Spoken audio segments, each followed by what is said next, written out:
Bonjour à tous, bienvenue pour cette nouvelle vidéo, la première de l'année 2018. Et pour bien commencer, on va regarder les plus belles parties qui ont été jouées en tournoi en 2017. J'ai fait une sélection d'abord de 40 parties. Ça m'a pris pas mal de temps, pas mal d'heures, parce que certaines parties me revenaient naturellement en tête, mais il y en a plein d'autres évidemment que j'avais soit complètement oublié ou soit même pas du tout vu.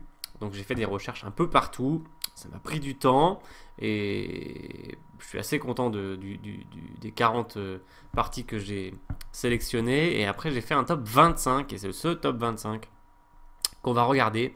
Donc j'espère que ça va vous plaire. Personnellement, je me suis régalé à faire cette sélection parce que les parties ont été magnifiques. Il y a eu des parties exceptionnelles.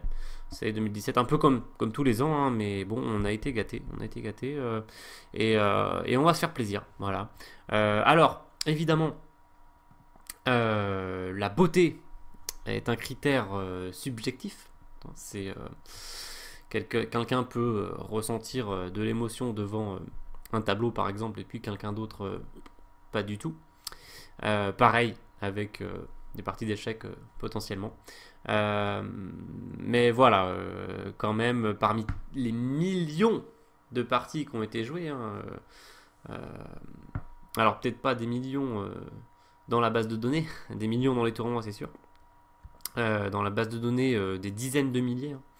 Euh, Puisque sur par exemple Twitch, il y a à peu près 3000 parties par semaine, hein, qui sortent. Donc vous faites le calcul par 50 semaines. Voilà, à peu près 150 000 parties par an qui sont disponibles pour tout un chacun. Donc j'ai fixé des critères pour essayer de s'y retrouver parmi ces 150 000 parties, on va dire, de tournois. Et pour tomber à 25. Alors, critère déjà, des parties quand tu joues entre êtres humains. Voilà, donc parce qu'il y a eu aussi quand même, on a beaucoup parlé des ordinateurs en cette fin d'année 2017. Il y a Alpha Zero, bien sûr, qui a fait les gros titres et qui a défrayé la chronique, hein, qui ouvre peut-être une nouvelle ère au niveau, bien sûr, des ordinateurs, mais aussi peut-être des échecs. Hein. Donc, parce que et donc j'ai publié une vidéo il y a quelques jours à ce sujet, si ça vous intéresse n'hésitez pas à aller la consulter. Il y avait aussi une très bonne vidéo de 1 heure sur la chaîne Blitzstream. Donc premièrement, des parties qui ont été jouées entre humains. Et deuxièmement, des parties qui ont été jouées à cadence lente. Voilà, parce qu'il y a aussi beaucoup de très belles parties qui ont été jouées soit en rapide, soit en blitz, voire même par correspondance. Mais bon là c'est moins, c'est quand même beaucoup moins répandu. En tout cas beaucoup moins diffusé dans les médias chiquiens. Mais voilà, donc il nous faut des parties d'humains et il nous faut des parties en cadence lente, ce qui est la cadence de prédilection quand même pour jouer le mieux possible aux échecs, même si parfois ça donne des parties tellement équilibrées que les spectateurs vibrent moins, bien sûr, que devant des parties rapides où les joueurs font plus d'erreurs, où ils sont pressés par le temps, etc. Donc ça c'est un autre débat.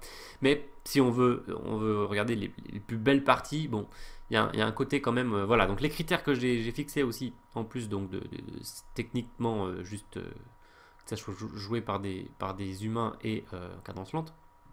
Donc c'est l'originalité, bien sûr, de la partie, l'originalité éventuellement de l'ouverture, l'originalité d'une idée, d'une conception, d'une attaque ou d'une défense, pourquoi pas. Voilà. Ça peut être des parties nulles. D'ailleurs, je vais sélectionner des parties nulles assez exceptionnelles. J'espère que ça va vous plaire. Un autre critère, c'est le combat. Parce que s'il y a pas de, enfin, si l'adversaire n'oppose pas de résistance, on dit qu'il faut être deux pour faire une belle partie d'échecs. Voilà, donc plus l'adversaire résiste et oblige l'attaquant à redoubler d'innovation et d'idées et d'efforts pour gagner la partie, plus ça rend la partie passionnante finalement, parce qu'on se demande si le joueur va arriver à ses fins.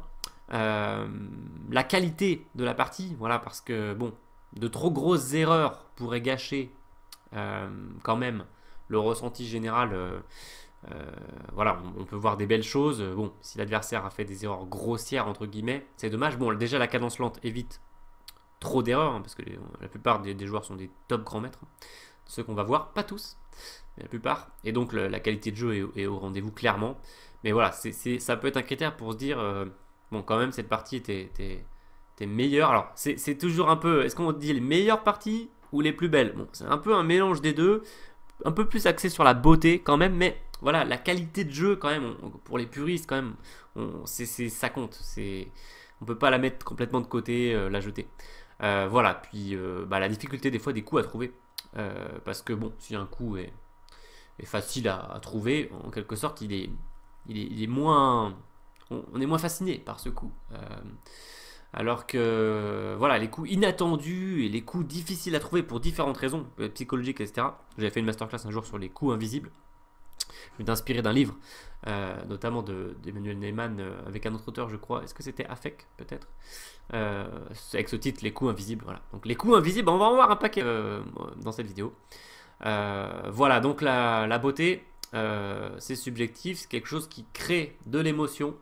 C'est parties qui, personnellement, m'ont fait ressentir des émotions élevées, voilà, des émotions fortes, comme on peut dire.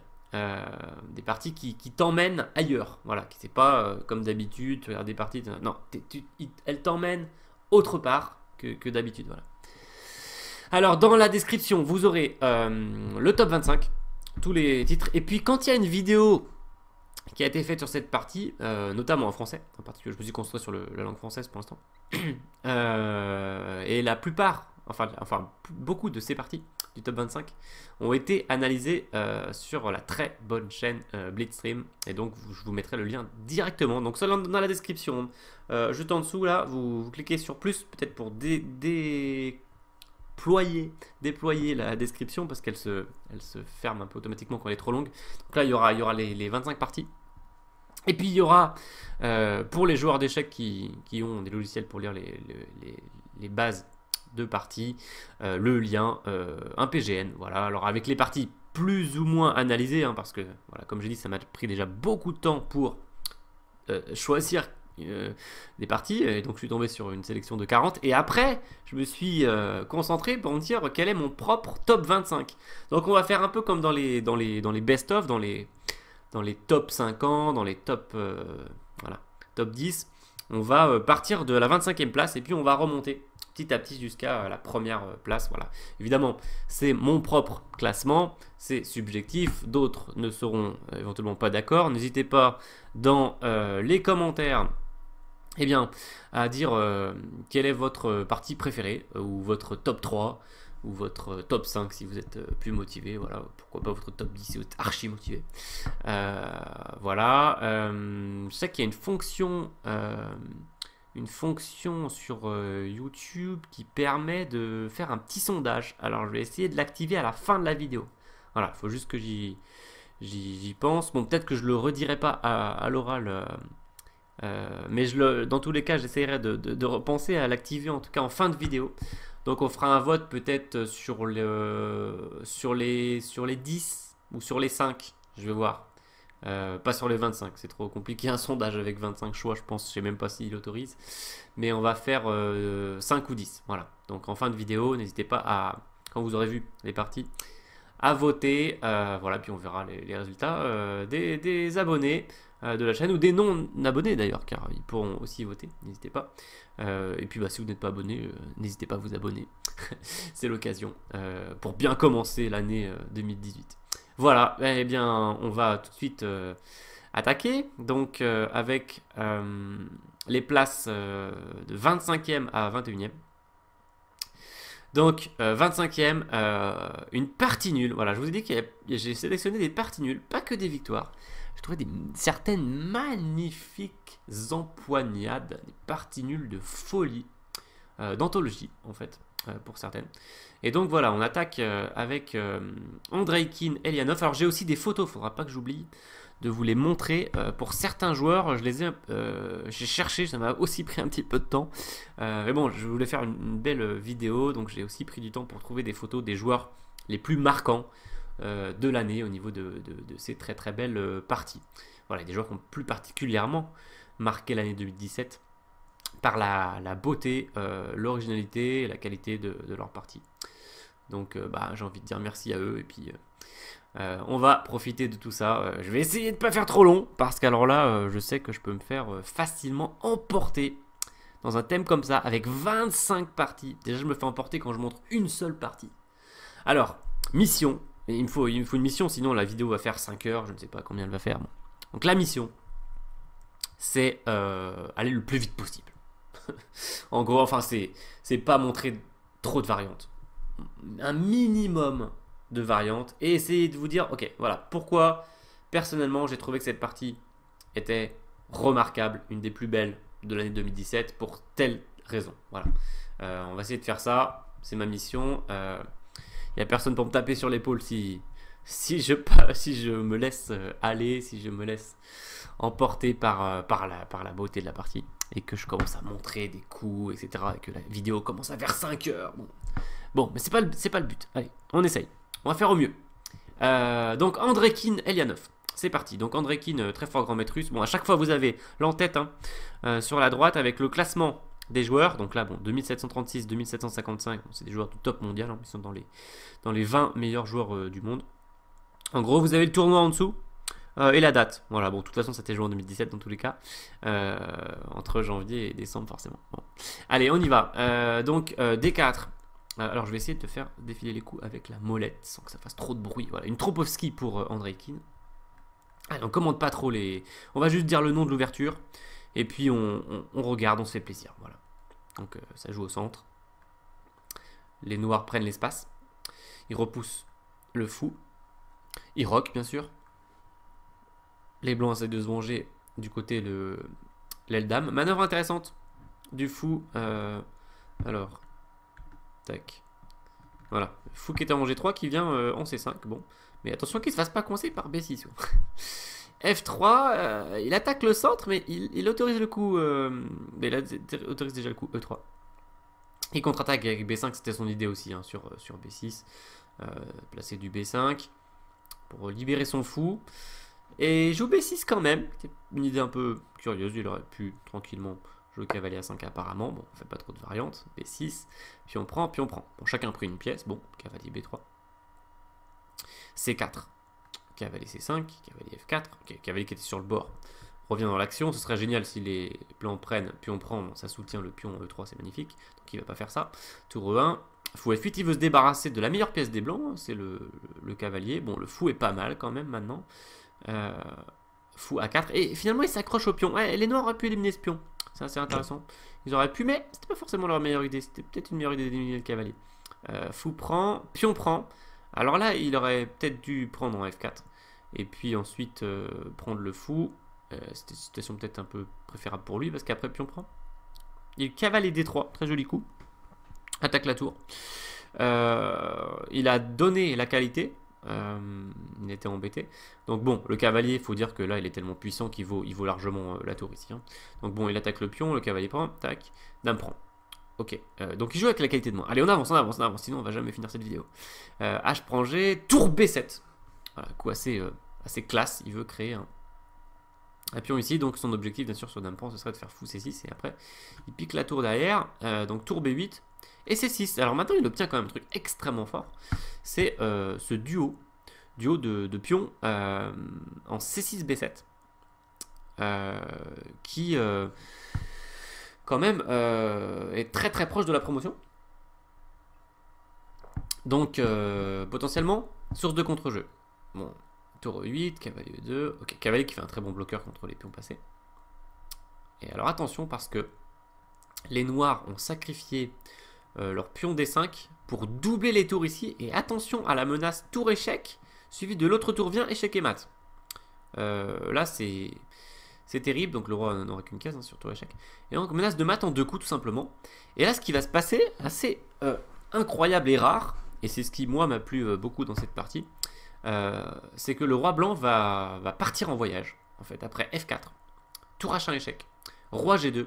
Alors dans cette situation, il faut faire absolument attention des coups comme G4 qui fermerait la porte sur la case F3 suivi de mat imparable, mais ici il y a la dame qui surveille, donc il a tout prévu. Donc échec, le roi commence à partir, échec, il prend le pion, tour là, et fou D1 qui revient de justesse défendre le cavalier, qui est attaqué par les deux tours, échec, ok il reprend, échec, bon, et là, alors dans ce genre de situation, 9 fois sur 10 minimum, le roi se fait mater, c'est-à-dire il est en train de partir n'importe où là, en plein centre, et il se fait attaquer par rien de moins que dame et deux tours. En général il se fait mater. Et là il monte en E4, tranquille, et comment fais-tu échec? Difficile. Ok, il fait échec par en bas avec la dame, on se dit il va y avoir un mat, c'est pas possible. Le roi n'a pas énormément de cases, roi D5, et il vient plein centre, ouais c'est genre provocation. Je mets mon roi dans le centre, essaye de me mater. Alors, il fait dame prend D1. En plus, il donne le fou. C'est génial. Il donne le fou sur échec. Ok, roi là. Je me demandais ce qui se passait sur tour D2 échec. Parce que. Mais en vérité, par exemple, roi prend. Roi prend. Ouais, ou roi là. C'est peut-être roi là. Échec, roi prend. On se fait pas mater. Il y a quelques échecs, mais on se fait pas mater. C'est le principal. Donc dame prend D1, roi C5, donc il joue avec, regardez, il n'a plus qu'un cavalier pour accompagner sa dame. Les noirs ont leurs deux tours, quoi. Donc, mais il a son petit duo de pions, voilà, qui se prépare, pourquoi pas, à faire des promotions. Et de manière assez curieuse, les tours sont trop loin, elle n'arrive plus à aider, elle n'arrive plus à faire échec pour atteindre le roi. Tour prend F4, il essaye, voilà, il enlève le cavalier, mais échec. Échec. Et les joueurs ont répété les coups, donc ils ont réfléchi vraiment beaucoup ici pour savoir s'ils devaient continuer ou pas, tous les deux, surtout les noirs d'ailleurs. Mais voilà, donc on peut jamais par exemple aller là-bas parce qu'on se prend un B8 dame et on se fait mater d'ailleurs. Donc à chaque fois il vient ici puis il se prend échec, et alors il peut pas tenter d'aller n'importe où non plus. Parce que si c'est lui qui commence à aller par là, bon voilà, si à un moment il vient par là par exemple, il se prend échec aussi. Donc apparemment il n'échappe pas aux multiples échecs de la dame blanche. Donc une partie nulle extrêmement spectaculaire. Voilà, à la 25e place. Allez Sylvain, il faut que tu accélères. En 24e position, on a Aronian Guiri. Alors voyons voir.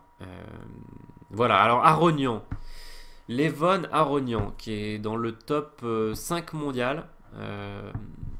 Et qui a fait une très très belle année 2017. Pour moi, c'est le joueur qui a fait la plus belle année. Voilà. Il n'y a pas eu grand chose. C'était assez serré. Plusieurs joueurs ont fait des bonnes choses dans cette année 2017.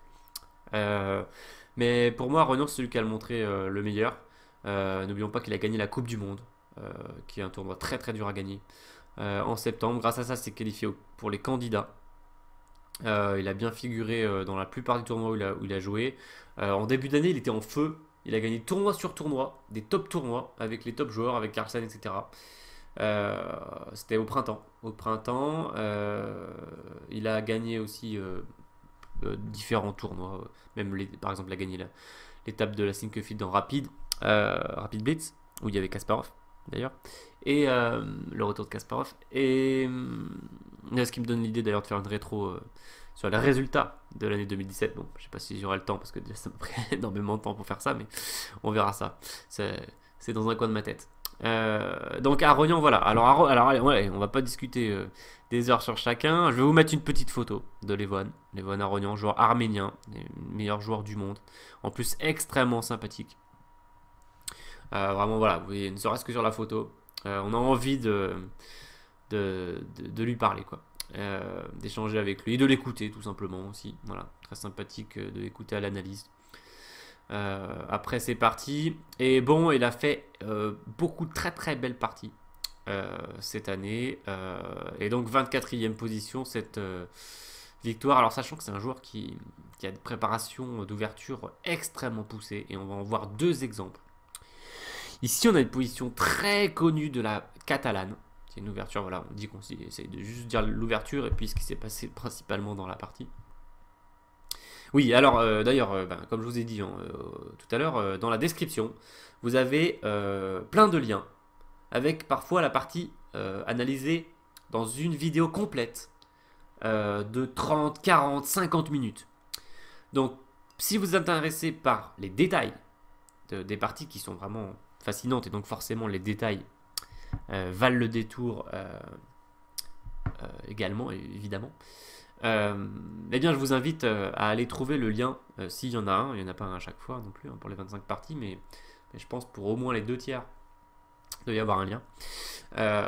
Et donc je vous invite à aller plonger plus en profondeur. C'est ça les échecs aussi, de se plonger en profondeur dans les parties, dans le jeu, dans l'analyse, dans les détails, dans les variantes, dans ce qui était caché pendant la partie. Et donc voilà. Et nous on va essayer de simplement faire un tour d'horizon des parties, parce que sinon ça va nous prendre vraiment beaucoup trop longtemps. Donc voilà, alors dans cette position extrêmement connue de Catalan, Levon, il est arrivé avec quelque chose dans sa valise. Il est arrivé avec cavalier A3. Fascinant. Nouveauté fascinante. Personne n'avait jamais joué ce coup dans cette position. Il faut dire qu'on se dit, c'est quand même... Que vient faire le cavalier ici, à part protéger le pion. Mais d'habitude, on protège avec la dame. En réalité, ou bien on laisse ce pion, ce qui est assez classique dans la catalane. On fait des coups comme fou F4. Bon, cavalier C3, j'imagine que c'est aussi un coup. Dame B3, voilà, dame B3 protège le pion également. Bon, et là, il protège avec le cavalier. Cavalier B, D7, tour C1, cavalier E4. Ok, il joue contre Guiri, okay, un des meilleurs joueurs du monde, top 10 mondial. Okay, en gros, fou E3, fou prend A3. Puis on prend avec l'idée, cavalier D6, je vais venir sur la case C4. Très content de venir sur la case C4. Et en fait ici, Aronian, il lui place le sacrifice de qualité, mais qu'il avait préparé avant la partie, mais très joli. Tour prend C4, bam, sacrifice de qualité. Et après, dame C2 attaque le pion. Il va reprendre ce pion. Donc ça lui fait déjà un pion pour la qualité. Malheureusement, le joueur qui a la qualité de plus, il veut des colonnes ouvertes pour ses tours. Et les noirs n'ont pas de colonnes ouvertes à se mettre sous la dent. Et il a la paire de fous aussi. Donc bon, ça va être mortel. B6 pour essayer d'ouvrir des colonnes, justement. C'est plutôt bien joué. Donc, fou F4, il veut implanter son fou en D6. Donc, tour 8. Fou D6. Justement, il est implanté. Ok, fou B7. On va juste regarder la partie. Cavalier E5 qui réveille son fou en G2. Et là, il avait 45 minutes d'avance en plus à la pendule, Aronian. Donc voilà, maintenant il joue avec ses deux fous dans une position très ouverte. Il attaque en G7. Regardez l'activité des pièces. Les blancs ont des pièces extrêmement actives et les noirs, c'est catastrophe. On peut parler du fou en B7 là. C'est terrible. Donc, fou A8. Fou E4. F5, ok. Le fou repart. Tour D1. Tour là. Alors, je vais faire une petite chose.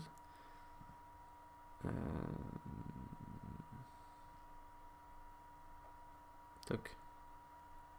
Ah oui, c'est un peu violent.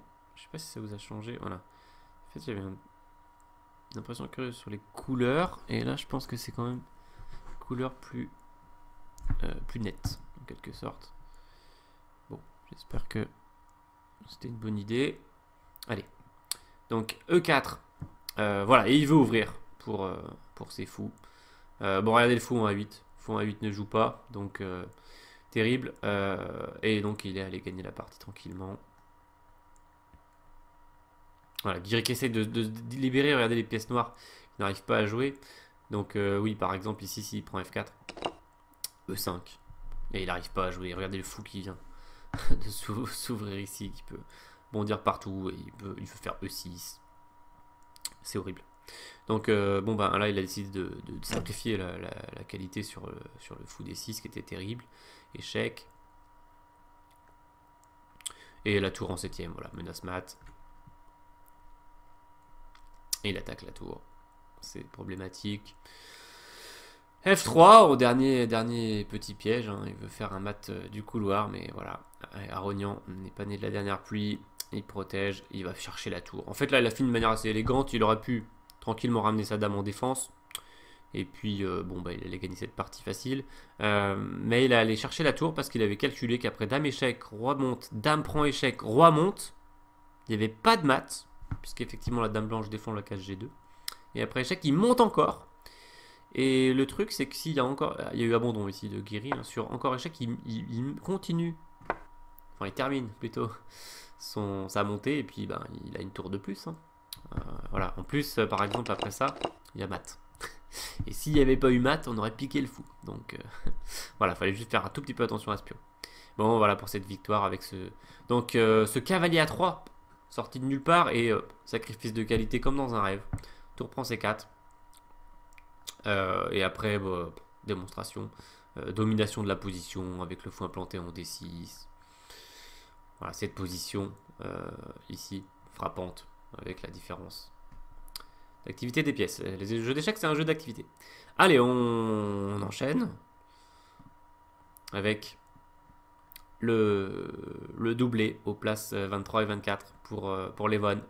Levon Aronian qui a martyrisé aussi Anish Giri, bah, c'était au mois de novembre, au Grand Prix de Majorque, avec sa préparation spéciale. Il adore faire ça. En 2017, il l'a fait très souvent et avec beaucoup de réussite.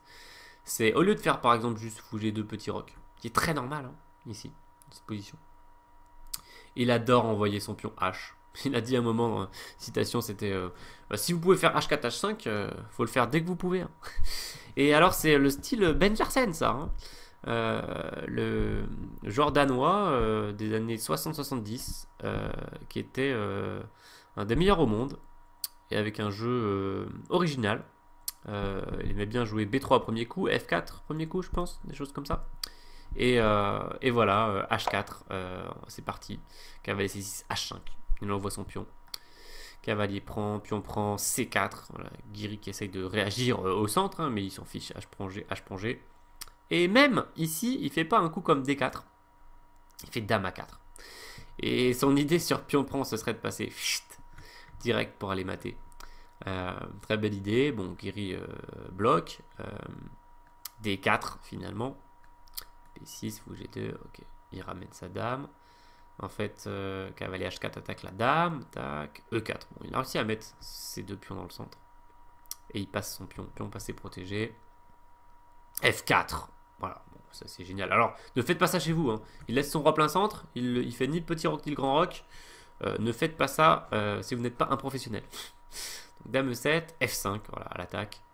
G5. Et en fait, ici, c'est très sympathique parce que on se dit, bon, ben, le cavalier va repartir sur F3. Et peut-être les noirs vont faire... Alors, pion F6, je sais pas, peut-être c'est solide. Sinon, faut F6. Et bon, ça n'a pas l'air très dangereux non plus pour les noirs. Et là, il place Dame D1. Il abandonne le cavalier et il veut une chose très simple. Et on a discuté dans une vidéo de partie d'amateurs, la défense Philidor, que j'ai publié récemment. Ouais, je mets peut-être des fois j'essaierai de mettre des petites fiches, il faut retravailler la vidéo après, mais des petites références quand je parle de partie.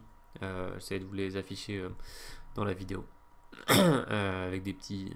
Ça se mettra en haut de la vidéo, en haut à droite si vous avez un petit i à des moments quand je parle d'autres parties, si j'ai eu le temps de le faire. Donc voilà, il veut mater hein, sur la colonne H et ça va marcher très très bien. En fait, là, cette partie est une des plus courtes que j'ai sélectionné parce que souvent, comme j'ai dit, il faut un combat entre les deux joueurs, robuste en face qui se laisse pas faire, qui se défend au maximum. Mais là, en fait, la partie était magnifique, quoi. Tour prend H4. Voilà, il prépare la sortie pour son roi, mais il n'aura pas le temps. Dame H5, roi F8, essaye de partir. Mais en fait, Aronian, il a une idée très claire en tête. Déjà, il attaque le fou, donc tu peux pas partir sinon tu perds ton fou. Enfin, du coup après, tu n'auras plus de matériel en plus, donc tu auras genre un pion de moins et tu auras une position horrible. Notez le cavalier A5 ainsi qui ne revient pas dans le jeu pour l'instant. Fou F6, échec. Le roi s'en va, on se dit, bon, échec, il s'en va, on se dit, pourquoi pas. On est parti, on est ok. Et là, dernier coup de la partie, boum, D6, abandon. Anish Giri, terrible. Coup terrible. La dame, regardez, n'a pas de case. Donc il faut prendre le pion soit avec la dame, soit avec le roi. Bon, le problème de dame prend, tour D1, clouage. Et en plus, on peut montrer qu'on va pas réussir à piquer la tour. Enfin, en échange, je veux dire, 2 tours. Parce qu'il va y avoir comme intermédiaire échec. Dame prend échec. Il peut pas mettre sa dame, il est cloué toujours. Donc, par exemple, il bouge. Puis on prend la dame. Puis on prend la tour, par exemple. Voilà. peut-être qu'on a encore mieux, mais déjà, prendre la tour, c'est satisfaisant. Après, peut-être prendre le fou, puis la tour. Ça peut être encore plus intéressant, éventuellement. Ça a l'air d'être le cas en plus. Voilà, bon, pas de détails, Sylvain. Ouais, faudrait calculer toute la suite de coups, c'est pas évident. Donc bref, et s'il prend du roi, c'est tour échec. Et après, roi C7 tour prend, bon ben, il a plus que ses yeux pour pleurer. Hein. Il y a les 2 tours blanches qui sont rentrées chez lui. Il a du matériel en moins et il se fait attaquer encore. Voilà. Donc voilà pour ces 2 parties de Levon à Rognan. Bien, très très belle. Et voilà. Et donc ça, c'est que les parties 23e, 24e. Hein, donc rendez-vous contre eux. Allez, on continue. 22e, il faudra que je pense à changer les places. C'est de ne pas oublier de choses. Voilà, j'ai pas une régie professionnelle hein, pour les fenêtres, les photos, les visuels, les modifications de texte, etc. Voilà, c'est tout à la main, hein, c'est à l'ancienne. Hein. Artisanat. Donc, on arrive sur 22e. Carlsen Bou. Une petite partie dont vous avez peut-être entendu parler. C'était à la Coupe du Monde. On va se mettre du côté des Noirs. Et donc c'est Bu Xiangzi, un très fort grand maître chinois, qui a été grand maître d'ailleurs à l'âge de 13 ans, un des plus précoces. Et il joue tour à B8, un nouveau coup, avec une idée cachée qu'on va pas expliquer ici. Donc vous avez au moins je crois 2 vidéos sur cette partie, car je l'ai suivi en live pendant la Coupe du Monde. Donc vous aurez vous avez le lien dans la description, puis je vais essayer peut-être de vous le remettre quelque part par là dans la vidéo. Non, c'est la fiche qui est tout en haut là-bas. Voilà. faut que je m'entraîne pour les directions. Allez, on regarde la partie. Magnus Carlsen, le champion du monde, joue les pièces blanches. Le joueur chinois qui sacrifie le pion E5, donc il joue avec un pion de moins, champion du monde Magnus Carlsen est allé le chercher. Et là, le festival Bu Xiangzi commence. Fou prend H3, bam, sacrifice. Alors, sacrifice très classique, hein, thématique, mais tu joues contre le champion du monde quand même. Et tu es à peu près certain qu'il a prévu le coup. Donc, faut être sûr de soi. Quoi. Donc, G prend, dame prend, la dame arrive, voilà, attention, hein, menace terrible de fou échec, celui d'un mat en 4 coups, voilà, que vous pouvez chercher si vous ne le connaissez pas. Les joueurs expérimentés connaissent ce mat par cœur en fait, parce qu'ils l'ont déjà vu beaucoup de fois. Et donc Carlsen, qui aurait pu prendre la partie nulle avec dame F3, se montre ambitieux. Alors à tort ou à raison, à vous de voir. Les puristes diront à raison, puisqu'il aurait pu effectivement prendre l'avantage en jouant parfaitement. Le problème, c'est que ça lui imposait de jouer parfaitement. Et ça, c'est pas évident. Bon, lui, c'est le champion du monde, c'est le meilleur joueur du monde, numéro 1 mondial depuis 8 ans. Voilà, en janvier, ça tombe bien. On est le 1er janvier, et donc il y a exactement 8 ans. Magnus Carlsen devenait numéro 1 mondial pour la première fois de sa carrière. Il avait 20 ans, non même pas, il avait 19 ans. Il venait d'avoir 19 ans en novembre. Est devenu numéro 1 mondial et voilà, personne n'a plus réussi à lui reprendre la place depuis. Donc on est maintenant en 2018. Voilà. Donc il est très très ambitieux. Et c'est son approche qui plutôt lui réussit en général. Hein. Donc voilà, on peut pas dire que ça soit une mauvaise approche. La plupart du temps, ça lui sourit. Et donc on y va, on regarde l'attaque. Donc déjà on voit que les noirs... voilà, avec F5, il amène des renforts dans l'attaque. Il espère peut-être à un moment donné pouvoir jouer tour F6, tour G6, qui ferait presque échec et mat. Hein. Ou bien pourquoi pas F4, F3 pour mater également en G2. Voilà, et regardez, les pièces blanches sont quand même loin de leur roi ou de manière assez passive sur la première rangée. Voilà, donc ici, difficile de jouer les blancs, faut être très très fort, et même Magnus Carlsen n'a pas réussi à trouver la bonne défense. C'était ici. Ici, il s'est trompé, bon, il a fait un coup très naturel, c'est-à-dire d'éliminer un cavalier d'attaque. En vérité, il fallait passer la tour sur la deuxième rangée pour venir essayer de défendre devant le roi comme ça. Et puis en cas de tour prend, ça va être la dame qui va jouer ce rôle. Pour résumer, voilà, parce qu'on va pas rentrer dans les détails. Mais bon, vous avez plein de détails dans le PGN. Alors parfois, j'avais pas la partie commentée en texte en français, donc vous l'avez en anglais. Bon, je pense que c'est mieux que rien. Euh, euh, et puis sinon, bah, vous avez des vidéos. Voilà, donc j'ai dit qu'il y a la vidéo que j'ai fait en live, puis vous avez la vidéo de Blitzstream aussi, je pense, sur cette partie qui est très très détaillée, qui explique très très bien cette défense de tour 2. Donc si vous êtes intéressé, voilà, n'hésitez pas. Donc c'était le moment clé de la partie. Il y a eu fou prend, c'est prend. Tour 3, il essaye la même idée, mais sur la troisième rangée, malheureusement, ça ne fonctionne pas. Après, tour prend, ça ne fonctionne pas. Tour prend, fou prend, G5, très joli coup d'attaque. Bon, il envoie tout hein, sur le roi de Carlsen. Carlsen qui est moins à l'aise hein, quand on envoie des attaques sur son roi, on le verra encore dans cette vidéo. Voilà, c'est pas le meilleur défenseur du monde sur son roi en fait. Hein. Un peu comme le commun des mortels, j'ai envie de dire, il peut paniquer quand on s'en prend à son roi. G prend. Bon, ok, il a compris qu'il devait redonner le fou pour essayer de survivre. Bon, il est en mauvaise position, il a un pion de moins. Il le récupère. Mais il lutte. Il lutte. Hein, et ok, Bu Xiangzi aurait pu finir de manière plus directe cette partie, mais il a décidé d'envoyer son pion H à la terre promise. Et bien, ma foi, il avait raison. Cavalier E1, H3. Il n'y a plus qu'à 2 cases à franchir. La tour A1 n'aura jamais réussi à s'activer dans cette partie. Donc cavalier F3, dame là, on va avoir le coup final. Il échange les dames parce qu'il a compris que le pion allait filer. Donc Carlsen fait cavalier F3.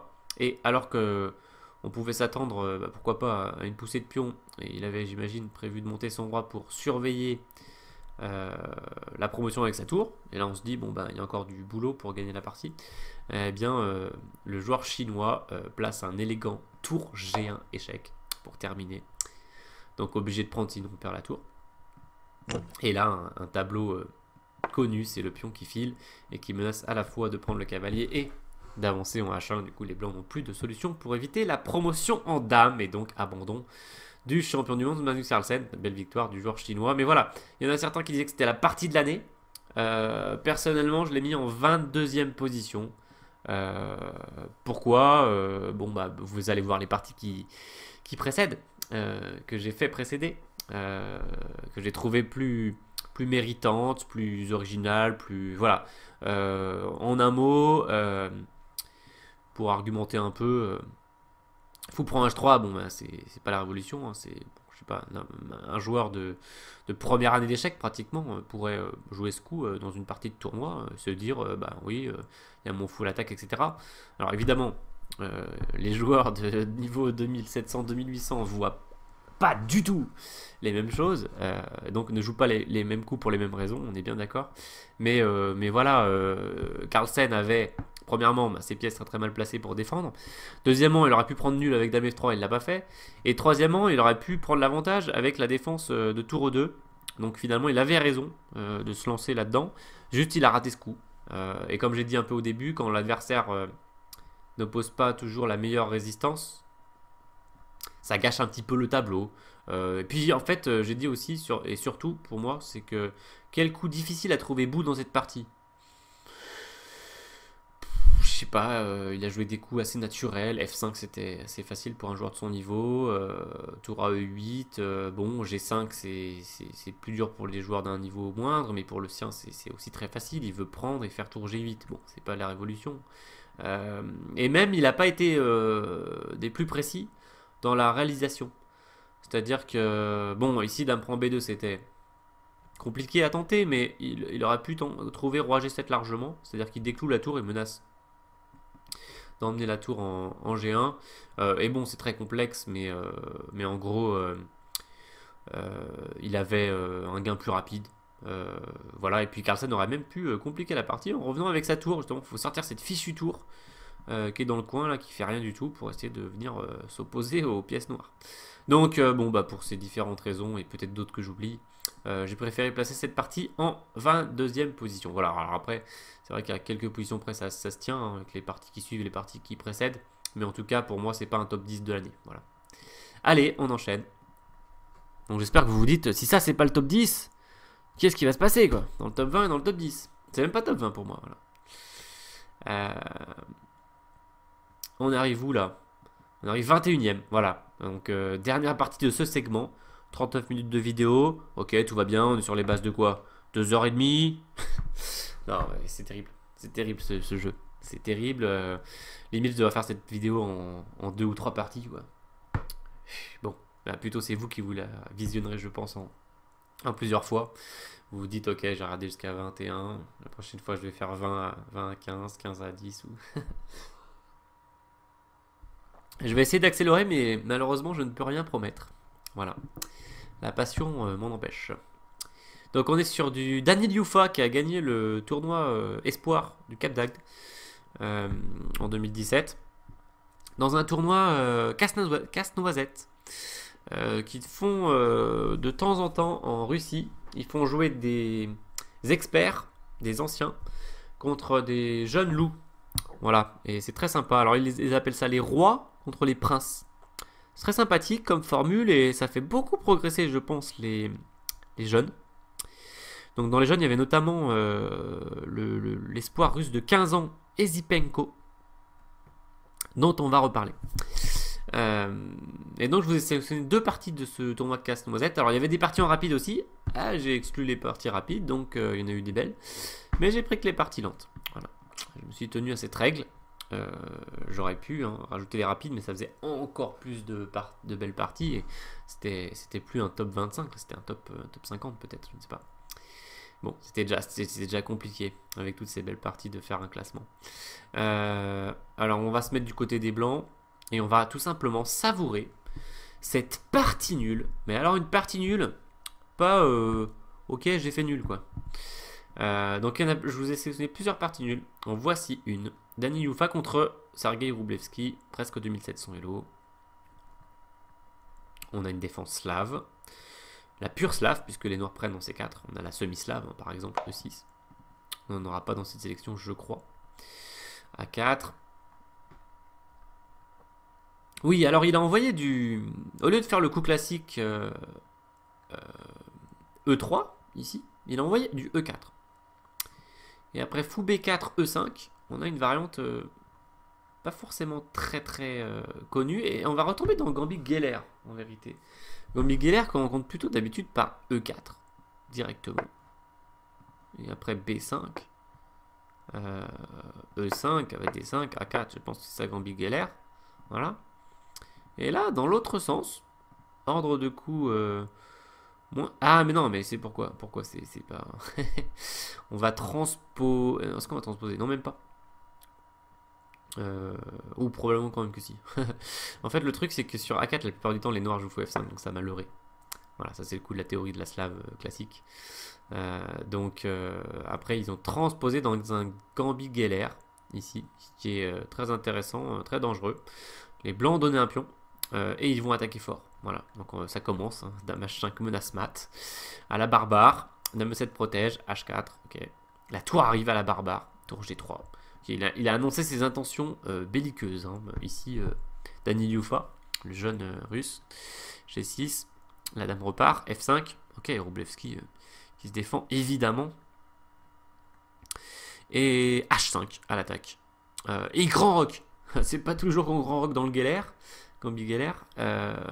Et là, voilà. Alors il se dit que cette chaîne de pions est assez robuste pour empêcher la tour et la dame de venir. En vérité, c'est vrai que c'est pas si facile. Cavalier prend cavalier, dame prend. Bon, ça échange. Fou G5, tour D7. Ok, on va juste savourer la partie. Regardez le coup de Daniel Youfa. Tour prend A6.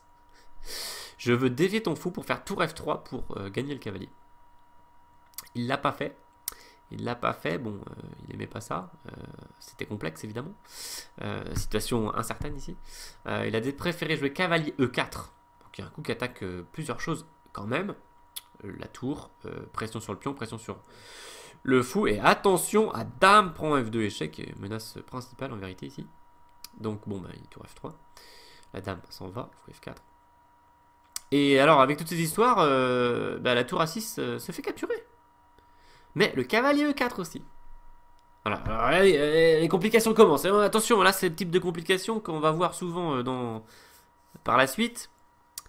Dans les parties suivantes. Et on est qu'en 21e position. Alors accrochez-vous. Ou faites une pause et reprenez la vidéo plus tard, je ne sais pas moi, dans quelques heures, demain, dans quelques jours, si votre cerveau commence, si vous sentez que votre cerveau commence à chauffer et que vous souhaitez le préserver, c'est toujours bien de préserver son cerveau, surtout pour bien commencer une nouvelle année quand même. Allez, tour des 5 qui bloque la dame bien sûr.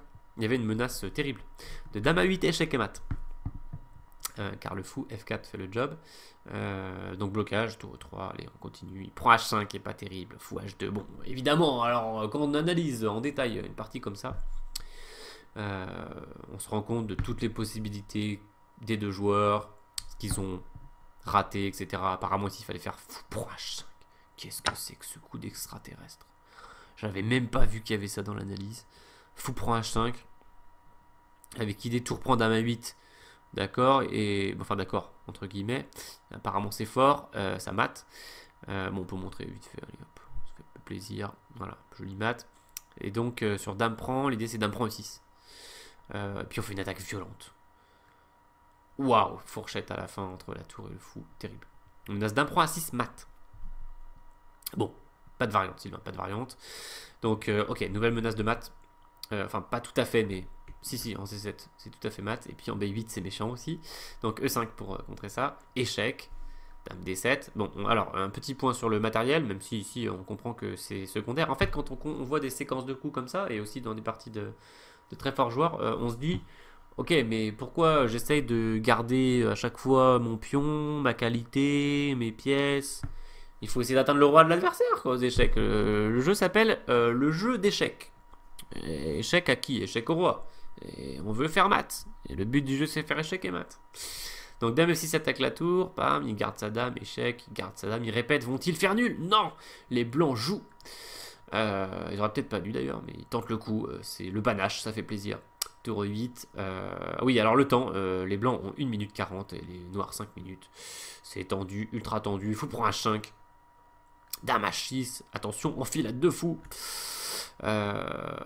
Ok, ici, il aurait dû tenter de prendre la tour et de perdre en bas. C'était fort apparemment. Bon, évidemment, c'est plus facile à dire. Après coup, il a fait G4 pour protéger son fou. Il avait qu'une minute à la pendule, rappelons-le. Il y a eu dame A4 attaque la tour. Alors pourquoi il prend pas la tour? On sait pas. Il y a dame prend B4 échec, peut-être avec un perpétuel ou un truc plus méchant comme tour prend D4. Bon. On ne sait pas. Dame A4, tour D8, G5. Ok, tour prend, fou prend. Donc il n'y a pas tour D1 parce que ça surveille de tous les côtés. Les blancs surveillent la case D1. Dame B6. Fou prend. Dame prend. Ok, regardez le matériel. Il y a un pion de plus seulement pour les blancs. Après toutes ces histoires, la dame revient, propose l'échange. Finalement ça s'échange. Échec. Tac, il prend le pion H. C3, attention au pion C, il va falloir l'arrêter. Le fou vient s'en occuper. Échec. Attention toujours au pion C. Le roi vient s'en occuper lui aussi. Bon, finalement, c'est le fou qui se sacrifie dessus. Et puis après F4, tour G2, les joueurs se sont accordés finalement pour une partie nulle. Effectivement, il va y avoir nul ici. Les pions, malheureusement, n'avancent pas du tout facilement. Et puis le fou va venir s'en occuper également. Donc, malheureusement, pas de progression ici pour les blancs. Bah voilà, le genre de partie nulle qu'on a eu en 2017. Ultra complexe, avec des attaques mutuelles sur les deux rois. Très très compliqué. Allez, il est temps pour nous de passer dans la séquence 20 à 11. Allez, on va mettre 20 à 11. Même si, voilà, avec l'objectif d'essayer de faire ces 9 parties.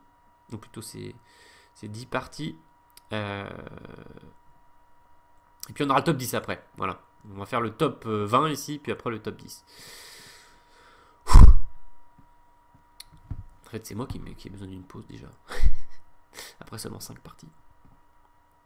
Bon, objectif montré. Aller à l'essentiel. Enchaîner. Nouvelle partie nulle. On est dans les nuls spectaculaires ici. Rauf Mamedov, joueur azéri, qui a fait un méga championnat d'Europe par équipe. L'Azerbaïdjan qui a remporté le titre devant la Russie.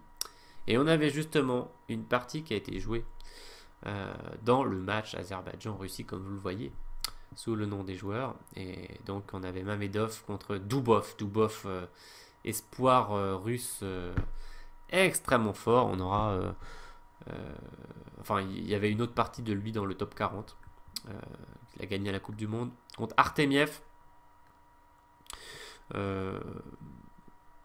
Oui, je pourrais vous mettre dans la description, disons, les parties 26 à 35. Voilà. Cavalier D5. De toute façon, dans le PGN, vous aurez les 40. Hein. Donc, cavalier C3. Allez. Donc, c'est une Rossolimo. Voilà. Fou B5 dans la sicilienne. C'est la Rossolimo quand on attaque le cavalier. Et puis, alors, par contre, c'est une variante où il n'a pas pris le cavalier tout de suite. Il le prend maintenant. Et il joue cavalier E4. Et après B6, le festival Mamedov, qui est un joueur que j'adore au niveau de son style de jeu, c'est fantastique. Il envoie des attaques tout le temps, même en partie lente en fait. Et on reverra une partie de lui d'ailleurs, Rauf Mamedov. Oui, j'ai failli vous le mettre en photo, finalement j'ai pas sa photo. Mais voilà, j'avais dû l'utiliser pour une vidéo. Une autre vidéo. On verra son compatriote Mamedov bientôt. Donc cavalier échec, bam. Donc idée, tu me prends, je te prends échec et je pique ton fou. Voilà. Donc les noirs n'ont pas pris le cavalier. Ça fait roi F8. Cavalier revient en E4, fou G4, clouage, pion T3. Et ici les noirs se disent mais pourquoi ne pas prendre le pion E5, étant donné que si tu prends mon fou, je prends ta dame.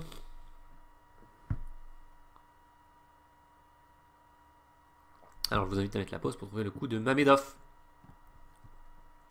Vous l'avez peut-être déjà deviné. Cavalier prend E5. Quand même. Prends madame. Je m'en fiche de madame. C'est pas intéressant comme pièce. Fou prend T1. Fou H6 échec. Roi G8. Bon, s'il vient en E8, ça peut mal se finir cette histoire. Hein. Disons, il y a peut-être différents coups, mais disons cavalier prend, attaque la dame et après dame quelque part, un mat ultra élégant avec cavalier qui couvre, cavalier qui fait échec, le pion peut pas prendre ses cloués et le fou surveille la case F8. J'ai pas très souvent vu des tableaux de maths comme ça, hein, je sais pas vous. Mais... Bon, en tout cas, bien sûr, il voulait pas ça, Dubov. Donc qu'est-ce qu'il a fait? Il a fait roi G8. Cavalier prend C6, attaque la dame. Donc les blancs ont donné leur dame, tout va bien. Hein. Ils attaquent la dame. Bon, ici il a préféré ne pas... il a préféré redonner sa dame en vérité parce qu'il craignait trop d'attaques. Alors j'ai pas analysé d'ailleurs ce qui se passait sur dame D7. Je peux quand même peut-être lancer l'ordinateur pour une fois. Échec. Il prend échec, voilà. Et comme il est coincé, il va devoir redonner sa dame dans des mauvaises circonstances puisque maintenant il a des pièces en prise et son roi surtout complètement enterré avec sa tour en H8. Donc là c'est terrible. Ça ressemble un petit peu à la partie d'ailleurs. Bon mais il a donné ça, il a pris en C2, d'accord. Il y a eu cavalier prend C5, non mais c'est génial. Parce qu'il peut prendre la dame. Il a une dame de moins quoi. Prends vite la dame de l'autre. Non, non, non, cavalier prend C5. Je veux pas prendre ta dame, à la limite je préfère faire cavalier prend échec et que tu prennes et que ma tour rentre chez toi. Voilà. Ok, puis on prend. Finalement il a fait cavalier prend, tour prend, qui ressemble. Cavalier E6. Est-ce qu'il y a un truc que je rate ici? Pourquoi il n'a pas fait cavalier prend E7? Ah, il veut attirer la tour pour piquer le pion. Tour E1. Le fou s'en va et tour prend 7. C'est ça son idée. Le fou rentre chez lui, H4, on enlève le mat du couloir, ça peut servir. Et là, bam! Tour prend E6. Ok, il joue avec quoi ici? Il joue avec une pièce de moins.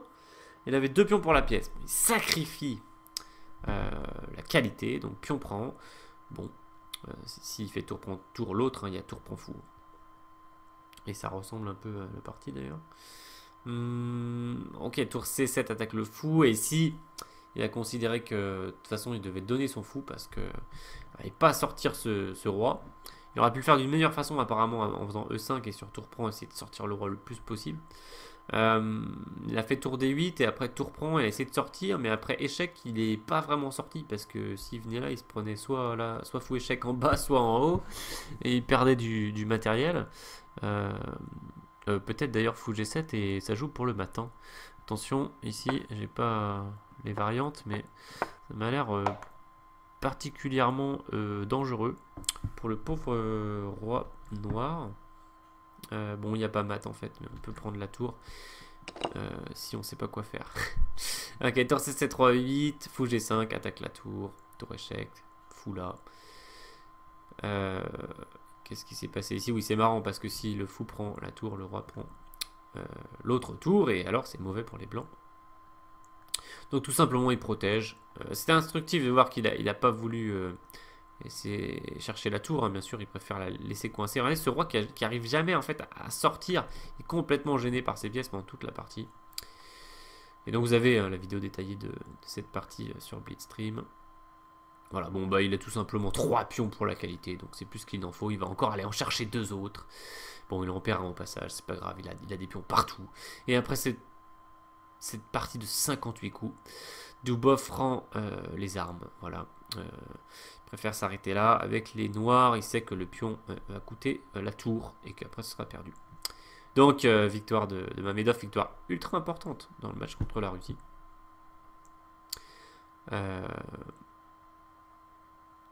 Alors est-ce que c'était... Ouais, c'était le championnat d'Europe par équipe. Parce qu'il y a eu juste après le championnat d'Europe des clubs. Donc des fois je me mélange entre les deux.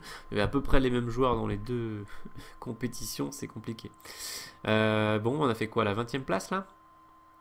Eh bien dis donc, on a encore du taf. Allez, 19e position. Eh bien,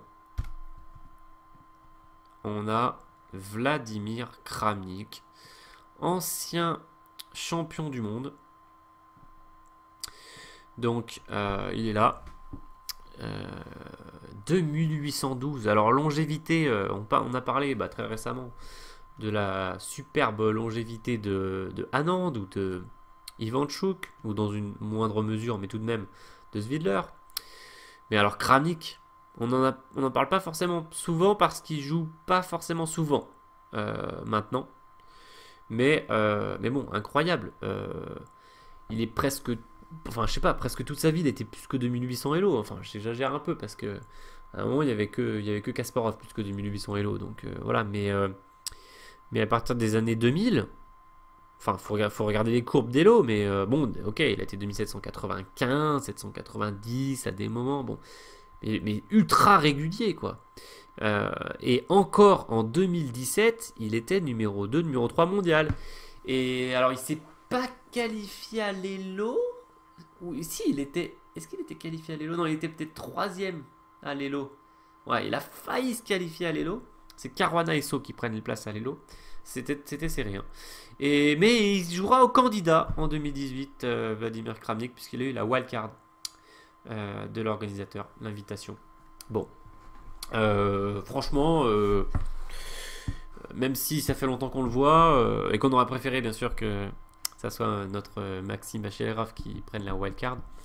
Bon, au final, Kramnik au candidat, j'ai envie de dire, ça ne fait pas quelque chose de bizarre dans le paysage. Hein.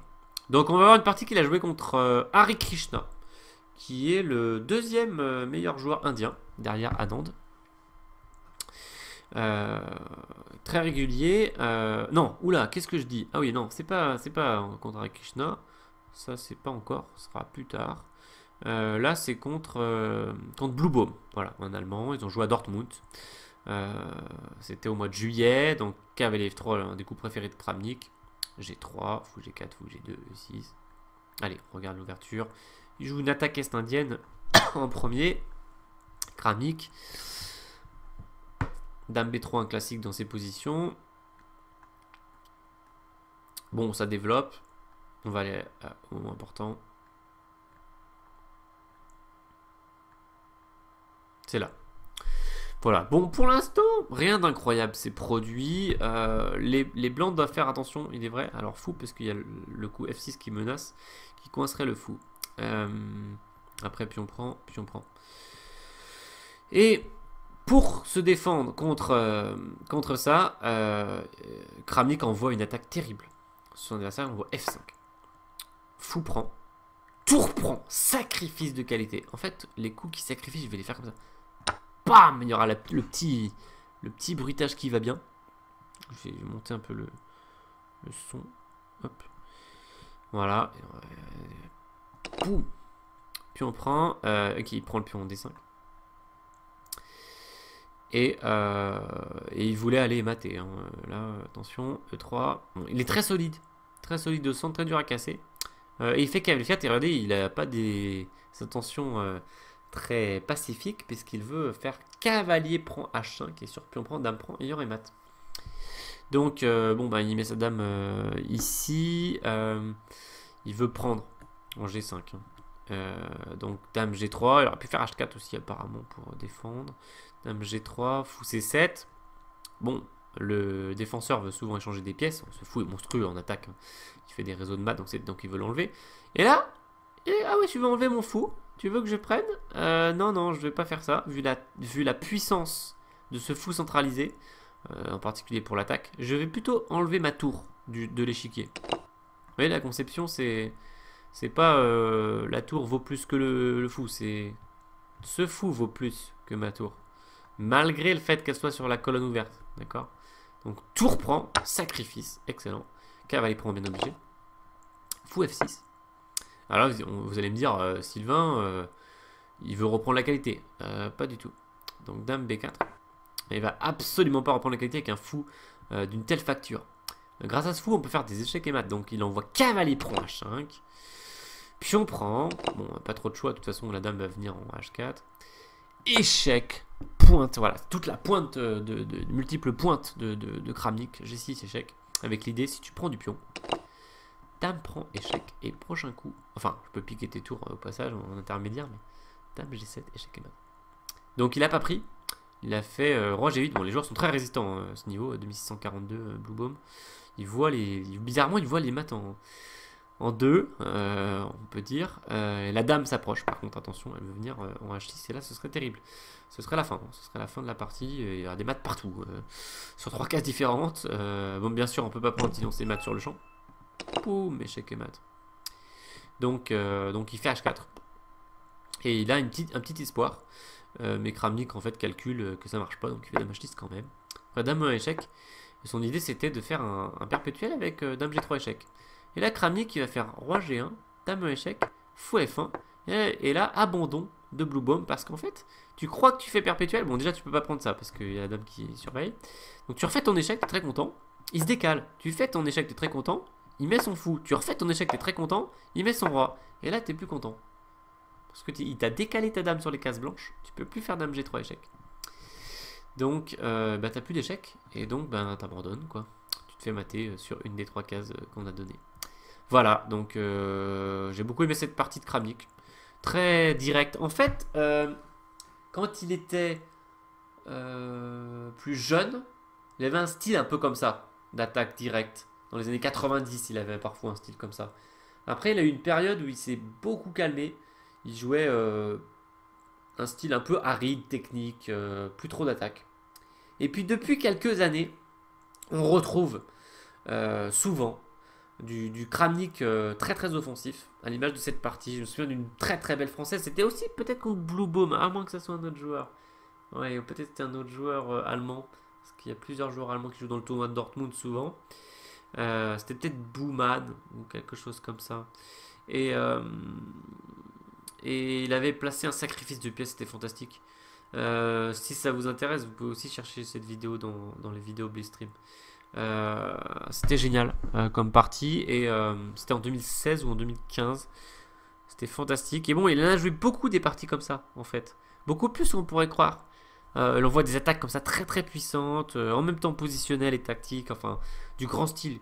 Du grand style de joueur d'échecs. Et là, bon bah si on refait le résumé de cette partie, c'est quoi?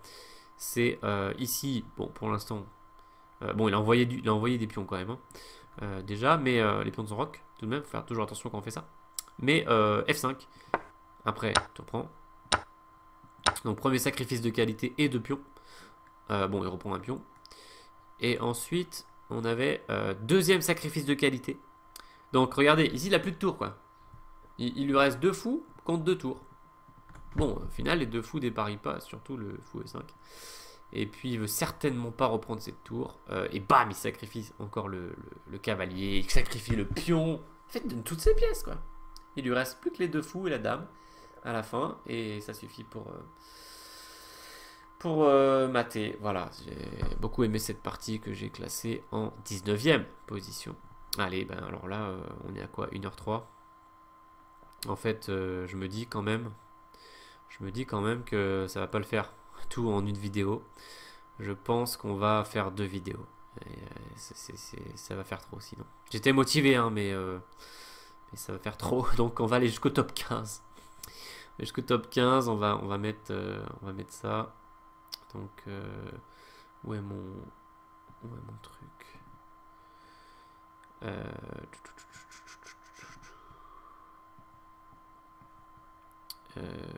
Voyons voir. Voilà, on va faire ça parce que sinon on va pas y arriver. Donc 20, 19, 18, 17, 16. Ok, donc en fait, on va jusqu'à 16, qui sera déjà très bien. Ça sera déjà très très bien. Alors, petit bug, tac, tac, tac. Voilà, on est pas mal. Et on aura déjà bien... on aura déjà bien mangé, en quelque sorte. On sera déjà bien repu. Voilà. Alors on est cette fois au championnat d'Europe des clubs. Grichuk tient les blancs contre Mamedov. C'est un match très important pour le titre. C'est la 5e ronde. C'est l'équipe de Globus contre l'équipe de Odlar Yurdu. C'est difficile de prononcer les noms. Je crois que c'est 2 clubs russes à vérifier. Alors j'ai mis 0 variante dans cette partie, donc ça va aller plus vite. Et nous avons donc simplement une très très belle partie nulle. Une autre. Voilà, Alors j'étais assez fasciné par cette partie. Donc ça commence par une Sicilienne Dragon. Mamedov qui aime bien toujours envoyer du jeu agressif. Donc elle est noire et qui joue la Dragon.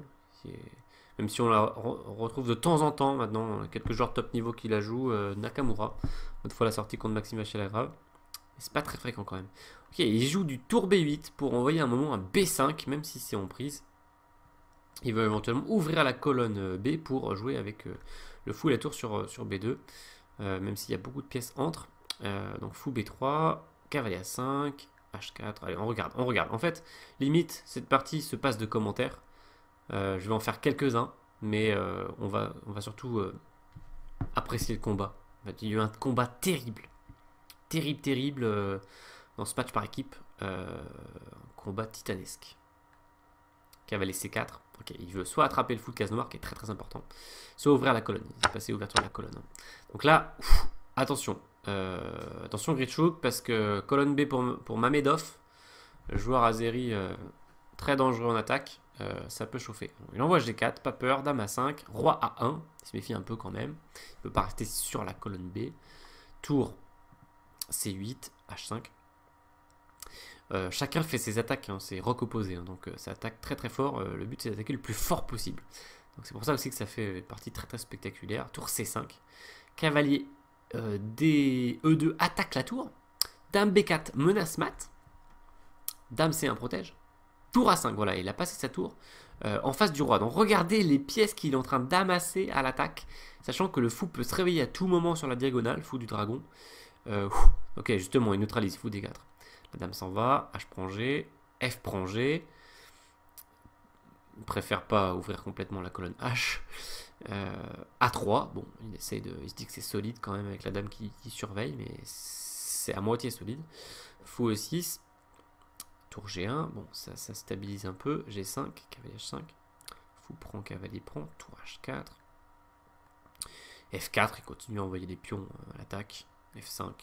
Voilà, et alors attention parce que les noirs triplent les pièces. Alors, triplement des pièces lourdes, c'est-à-dire la dame et les tours. Avec la dame au milieu, j'avais lu dans un livre qu'on pouvait appeler ça l'épieu de Blackburn. Voilà. Sinon, c'est si la dame est derrière la tour. En fait, si on inverse, c'est le placement d'Alekin. Donc ici tour H F4. Donc c'est ultra chaud, c'est-à-dire qu'il lui dit tu peux prendre B2 et moi je vais prendre là et on va voir ce qui se passe. Il prend l'intercalé ici, il reprend, il prend B2. Donc, il vient de perdre le pion du milieu de son roc. Hein. Ouverture de la colonne B avec triplement des pièces lourdes pour Mamedov. Mais c'est que le début. G6 contre-attaque, attention. Et là, il se dit, oula, c'est chaud. Alors, j'ai zéro variante, hein, comme j'ai dit, mais à mon avis, sur HG, prise, si on a le fou en prise. Hein, donc si on fait fou prend par exemple, on peut se prendre tour prend, tour prend, tour prend, roi prend, et à la fin dame prend. On a une pièce de moins. C'est l'idée. Donc après G6, eh bien il sacrifie défensivement. Il fait cavalier prend, puis on prend fou prend. Et là il se dit solide quand même. Tour G1. Gretschuk sait pas forcément trop comment continuer l'attaque. Dame à 6, attention menace. Dame prend, c'est terrible. Et donc Gretschuk qui prend B2. Voilà, il prend 2 tours pour la dame. Et on arrive avec ce matériel où il a finalement 2 tours et un cavalier contre dame et 3 pions. Le matériel, tu comprends pas ce qui se passe, quoi. C'est super complexe. C'est très très très particulier à jouer. C'est assez rare. C'est assez rare et c'est très sympathique la partie qui s'est poursuivie à partir de là. Donc D5. Bon, sur cavalier prend D5, il doit y avoir une tactique, un problème. Ah oui, bon, ben, faut faire attention à du dame B6 avec l'autre tour qui traîne. Si on arrive à dévier le cavalier, attention peut-être du C3 aussi. Ça peut aller vite. Hein. Je vais jeter un coup d'œil. J'ai l'impression qu'un truc m'échappe. Okay, échec. Ah, juste une fourchette en fait. Juste une fourchette entre le cavalier et tu dois te mettre devant. Et tu te prends. Alors tu te prends soit à 5, mais tu te prends encore pire. Apparemment. Dame 5 échec. Bon, juste tu perds ton cavalier. Quoi. Enfin, tu vas le. Qu'est-ce que c'est que ça? Ah oui, si tu bouges ton cavalier, tu perds ta tour. C'est tactique. Hein. C'est tactique ce matériel. Donc tour D4. E6. Bon, c'est marrant. Petite chaîne de pions. Tour D2. Roi se décale. Les deux rois se décalent. Ils veulent pas rester sur les colonnes. Ils ont raison. Tour B1. Ok, bon, on va juste regarder la partie parce qu'on va pas commenter tous les coups, mais c'est trop. Alors là, il y a les pions qui commencent à débarouler. Il préfère donner le cavalier en E2 et tenter la contre-attaque. Voilà, il envoie ses tours à l'attaque. Il faut jouer actif aux échecs. Il réactive son cavalier qui était sur la case départ, c'est marrant. Et bon, les noirs ont un pion passé terrible en H, il va falloir le gérer un moment. Bon, il y a un autre pion passé en E. Pour l'instant, il avance pas, donc on se dit ça va, mais attention. Et alors, il y a des thèmes de maths, il y a des fourchettes qu'il faut surveiller, évidemment. Côté noir, il faut calculer à chaque fois les coups de cavalier, c'est périlleux. Échec, regardez, là, il est en plein centre, il n'a pas de case. Mais il n'y a plus de pièces pour faire échec, de l'autre côté. Donc, il survit. Ça va, en fait, on va le changer de couleur. Fou F5, ok, la tour revient en arrière. Les deux tours essaient d'attraper le roi, mais en fait, ils n'y arrivent pas. Les noirs font des échecs, mais... Et alors, dans la situation dans le match, je l'ai plus en tête. Mais, enfin, cette partie était décisive, en tout cas. Donc, l'attention, en plus, sur les joueurs, c'est... Ok, cavalier attaque la dame, C3, ça manœuvre, le cavalier bien centralisé. Mais attention, le roi n'a pas de case, va-t-il se faire mater? Ah, il n'y a pas dame B3, il y a cavalier qui surveille, mais si on se prend E5 au mauvais moment... Bon, pour l'instant, il y a peut-être cavalier échec... mais il faut bien savoir ce qu'on fait, hein, parce que si on est mat à la fin, donc là il préfère essayer d'enlever la dame de là, mais elle reste dans le secteur, attention toujours la pression, tour là, H3, bon sur E5 ça devait pas le faire, il y a du tour B2 intermédiaire aussi notamment, il y a des dames échecs intermédiaires, ouf. Ok, donc H3, tour B2, échec justement, tac tac, check, attention hein, où on se met avec le roi, on peut se prendre... Des thèmes de fourchette ou de maths, hein, ça peut aller très très vite. Hein. Je donne un exemple qui me vient en tête, c'est-à-dire échec là, et si tu prends échec et maths, enfin tu perds la dame. Tu perds la dame mais entière, hein. Pas juste contre la tour. Hein. Tu perds la dame entière. Alors après il faut juste aller arrêter le pion, puis voilà. Donc petite remarque, hein, si on prend avec l'autre tour, je sais pas pourquoi je fais cette remarque dans une vidéo aussi longue, mais... Et bien si tu fais comme ça, tu te prends une dame ici et là tu vas perdre probablement l'autre tour. Bon alors roi D6, tour là, alors attention, attention, les tours essayent dans tous les sens de mater le roi, E5, échec. Le roi vient là et il n'y a pas de mat. Mais il perd la dame. Mais il pique le cavalier. Et il pique la tour contre la dame, prise, roi B4. En fait, c'était terrible parce que s'il prenait, il se prenait échec. Double attaque, pique le fou, arrête le pion et gagne la partie. Apparemment. Donc roi B4. Malin. Pion pousse, attention. Qui joue pour le gain? On ne sait pas. Peut-être les deux joueurs jouent pour le gain. Les deux joueurs ont des pions passés.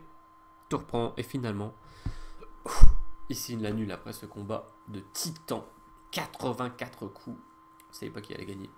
Fantastique. Donc j'ai classé cette partie en 18e position. Voilà. Ça, c'est fantastique. Il nous reste encore 2 parties pour arriver à la 16e place. Terrible. Terrible. Donc, on arrive sur... alors, voyons. Tac. Tac. Ok, on est bon. On est bon. On est sur Wrublewski et Zipenko, que j'ai classé en 17e position. Alors, Zipenko, fascinant. Andrei Zipenko, qui sont les pièces noires ici. J'aurais pu vous montrer une photo de lui. D'ailleurs, il y avait une photo de sa partie contre Wrublewski. Ouais, j'ai pas récupéré cette photo, mais en tout cas, il a 15 ans. C'est un grand espoir russe. Et imaginez, il est classé 2564, comme vous le voyez à l'écran. Et il n'est pas encore grand maître, il n'est même pas encore maître. En fait, il est maître feed. Le maître feed, c'est quand tu dépasses 2300 Elo. Et lui, il a progressé tellement rapidement qu'il n'a pas eu le temps de devenir maître. Et il va probablement devenir grand maître sans passer par la case maître international. Voilà. Il va devenir grand maître international. J'imagine que ça c'est une question de temps. Parce qu'il a déjà un elo extrêmement élevé. Donc ça fait penser un peu à Kramnik, qui était aussi, je crois, devenu grand maître sans passer par maître. Je crois que Kramnik était genre 2500 non titré. Quelque chose comme ça, bon, à vérifier. Pour les archivistes, si quelqu'un a la réponse, il peut mettre un petit commentaire. Et Wrublewski, on le retrouve à presque 2700 elo. Et alors, j'étais aussi assez fasciné par cette partie. Ils ont joué donc au tournoi... Casse-Noisette en Russie, donc les rois contre les princes, le fameux tournoi, on a vu partie tout à l'heure sur ce thème. Donc une Caro-Kann pour Zipenko et puis une variante d'avance pour Wrublewski. Il joue une variante assez sympathique cavalier 2, cavalier B3 pour essayer de lutter contre la poussée C5. Mais finalement les noirs le font quand même. Bon, et ça ferme carrément le centre. On va aussi savourer la partie sans trop la commenter. C'est une empoignade terrible entre les deux. Alors, regardez, roi D7, très intéressant. C'est-à-dire que ici, bien sûr, c'est plus sécurisé de faire roi D7, c'est de se cacher derrière ce bloc de pion qui bouge pas, qui est bloqué, d'accord, centre bloqué. Quand le centre est bloqué, on peut cacher le roi derrière, en fait. C'est assez efficace en général. On avait vu ça dans la partie Alpha 0 contre Stockfish. Si on fait petit roc ici, bon, déjà Yafou prend H6. Puis il y a du H5 qui traîne. On est en train de se faire dévaster. Donc, roi D7 bien joué. Tour B1, il prend la colonne, bien sûr. Le roi vient empêcher l'infiltration de la tour. Attaque le pion, défend. Alors, c'est pas très académique de mettre une dame en G8, mais voilà. Il envoie G5. Il utilise sa dame, en fait, pour avancer son pion. Et il y va, il s'arrête plus. Alors là, il y va un peu trop fort, en fait, parce qu'il va réveiller la tour qui dormait. Ça, c'est pas bon signe. Donc, la tour arrive, pile en face. Alors, c'est chaud, apparemment, il fallait peut-être pas prendre tout de suite le pion, peut-être faire d'abord fou à 3. Bon, évidemment, c'est ultra complexe. On va pas d'ailleurs aller dans les détails de cette partie. On va savourer le combat. Voilà, tour prend F7. Menace tour prend. Menace tour prend fou parce que... Non, menace pas tour prend fou. J'ai une hallucination. Dame E1 échec. Cavalier F1. Tour F8. Attention. La tour peut pas prendre. Il y a le cavalier qui traîne derrière. Donc... Mais en fait, il prend quand même. Alors, je me rappelle pas en plus qu'il y avait eu ça. Et donc, il fait tour prend E7. Sacrifice. Wrublewski a un super joueur d'attaque aussi. Cavalier prend. Et il place dame échec. Voilà, et il veut s'en prendre au roi fortement avec, pourquoi pas le fou à un moment donné, mais surtout la tour et la dame. Donc, le roi repart, tour échec, ça fait peur.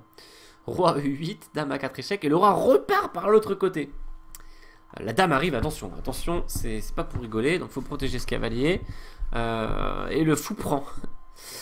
Donc là, Tour G8, qui était une erreur apparemment, il fallait prendre en C3. Bon, c'est super dur. Hein. Il attaque le pion encore D4 sur échec. Après ça, il peut faire échec perpétuel apparemment. Ou tenter de continuer. Quand une fois qu'il a protégé le cavalier avec sa dame. Ok, tour G8. Tour B2, excellente défense. En fait, ça, c'est pas facile comme type de coup à voir. C'est-à-dire que parce qu'on se dit la tour attend 7ème rangée à l'attaque, elle va pas reculer, quoi. Et en fait, elle recule. Et elle vient attaquer de l'autre côté. On peut oublier les coups qui reculent souvent aux échecs. Les coups d'attaque qui reculent. Tour B2, superbe coup d'attaque. Tour D8. Ok, sur tour F2, on prend. Et après, on prend D7. La dame s'en va. Tour A8, il harcèle la dame. Toujours avec l'idée tour échec et on échange. Je vais montrer une fois. Tac, tac, tac, tac. Et bon, on joue. Il y a une qualité de plus pour les noirs quand même. Par du tour H8, j'imagine. Dame A3 donc. Dame H4. Imaginez la complexité de la partie. Hein. Donc, tour échec, le roi. Le roi arrête pas de faire le tour, c'est fantastique. Quoi. Roi E8. Apparemment, il pouvait tenter cavalier F5.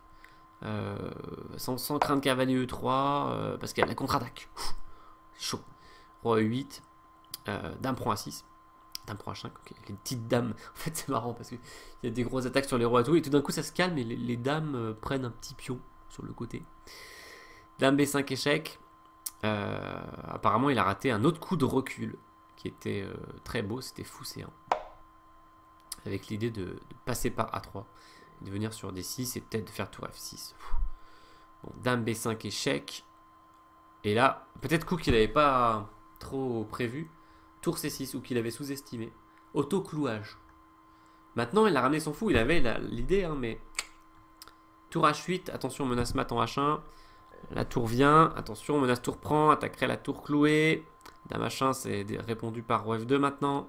Voilà, c'est fait. Tour G8, attention, la menace sur G2, il protège. Dame H7, il peut s'infiltrer sur C2. C'est fait. Échec. Il prend C3. Le fou prend en E7. Mais, et là, tu te dis, mais je suis en train de perdre ma tour, ça craint. Dame prend D4, échec intermédiaire. C'est fascinant parce que maintenant c'est les blancs qui vont s'auto-clouer avec tour F2. Et là, coup qu'il avait peut-être raté au début, on avait calculé tout ça. Wróblewski, c'est dame B6. La dame revient protéger la tour, proposer l'échange des dames, en fait forcer l'échange des dames parce que les blancs veulent en profiter pour sauver leur fou. Donc dame prend, tour prend et le fou s'en va. Résultat, 3 pions chacun, mais tour contre fou cavalier. Qui est censé être favorable pour fou cavalier, sauf que regardez, fou cavalier sont pas à la fête ici. Et puis il y a 2 pions passés liés. Alors certes, il y a aussi 2 pions passés côté blanc, mais on a beaucoup plus peur des 2 pions passés liés ici. S'ils se mettent en route, d'ailleurs, ils se mettent en route, il fait C3. Et là, ça devient très tendu et très dur surtout à défendre. En fait, fou H4, c'était pas la bonne idée. Il défend G3, mais c'est un peu secondaire G3. En vérité, il valait mieux essayer d'arrêter les pions avec du fou C5 et essayer de revenir par là. Pour, à défaut de les arrêter, les retarder, voilà. Et puis bon, il y a le cavalier qui fait le job pour l'instant par rapport au pion G3. Peut-être qu'on aura le temps de placer un roi G2 ou un tour F3. Bon, enfin, un tour F3, je sais pas. Tour B2 qui arrive sur nous, mais bon, apparemment c'était encore complexe. C'est un peu mieux pour les noirs, mais avec des chances pour les blancs. Il allait de l'autre côté. C'était bon, la fatigue aussi, j'imagine. Et puis, pas une partie déjà compliquée, on est au 53e coup. Donc, okay, C3 en route. Et je vous montre la fin, sympathique, D4, il met ses pions en route, le roi tente de revenir, mais tour B2, force l'échange. Le cavalier arrête le pion. Le roi, qui aura fait vraiment beaucoup de petits allers-retours sur ses cases dans cette partie, se décale pour laisser passer sa tour. La tour qui vient chercher la case C1 pour faire B1. Le roi, bon bah il ne peut pas empêcher, la tour arrive. Le fou revient. Et là, pas mal, Esipenko, précis, parce qu'on pourrait tenter de faire dame hein, et de gagner le cavalier, mais à la fin, il y a roi prend pion, et probablement ça va faire nul. Et il vient avec son roi. Il sait que de toute façon, c'est pas pressé. Voilà, on sait en plus que ne pas se presser, c'est une règle de finale. Importante. Ne pas se presser, on peut faire B1 quand on veut. Pourquoi s'énerver et il est récompensé immédiatement. Bon, de toute façon, sa position est gagnante ici. Mais il est récompensé immédiatement car Wróblewski prend le pion parce qu'ils se sont obligés de faire quelque chose et après tour D1 il ne peut plus arrêter la promotion. Donc, il a essayé encore roi C3 Mais il y a eu tour prendre des deux, bien sûr. Et maintenant, il va faire une dame, mais qui va pas se faire prendre. Voilà, bon, très très jolie partie, en fait, très très disputée. Donc j'aime bien, par exemple, placer... ok, même s'il y avait eu nul, j'aurais mis cette partie à peu près à la même position.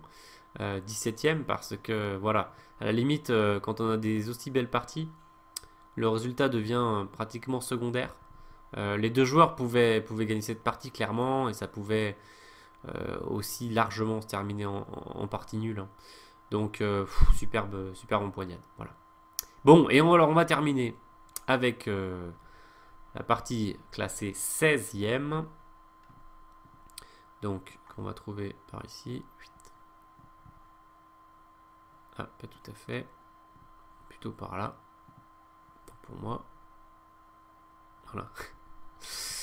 Donc on reste du côté des Noirs et on est cette fois dans la peau de la meilleure joueuse du monde. Alors j'allais dire la championne du monde, mais je sais pas si elle est championne du monde en ce moment ou pas, parce que c'est compliqué de suivre le cycle féminin. Il n'est pas clair malheureusement.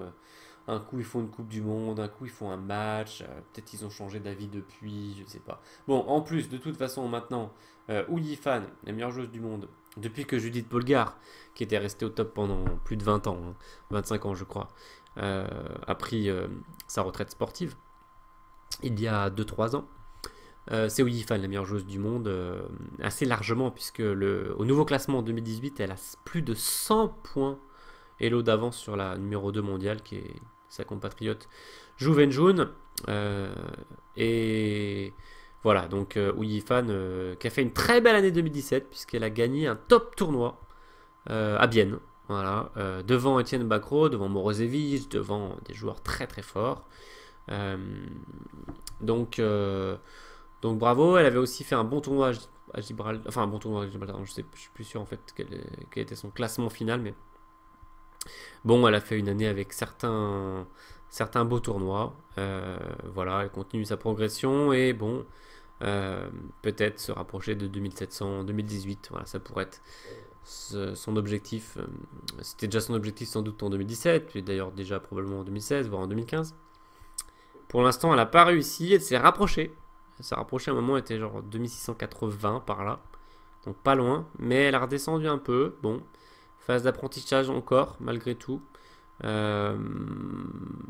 a le potentiel, c'est sûr. Hein. Elle a déjà montré contre les 2700 qu'elle pouvait rivaliser. Donc elle peut. Bon, il faut qu'elle gagne encore un peu sur certains points, peut-être en régularité. Bon, pas si facile à dire. Elle jouait contre un joueur français, un maître international français, Boria Ider. Voilà, c'était la 7ème ronde de ce tournoi de Gibraltar au mois de janvier. Donc il a ouvert D4.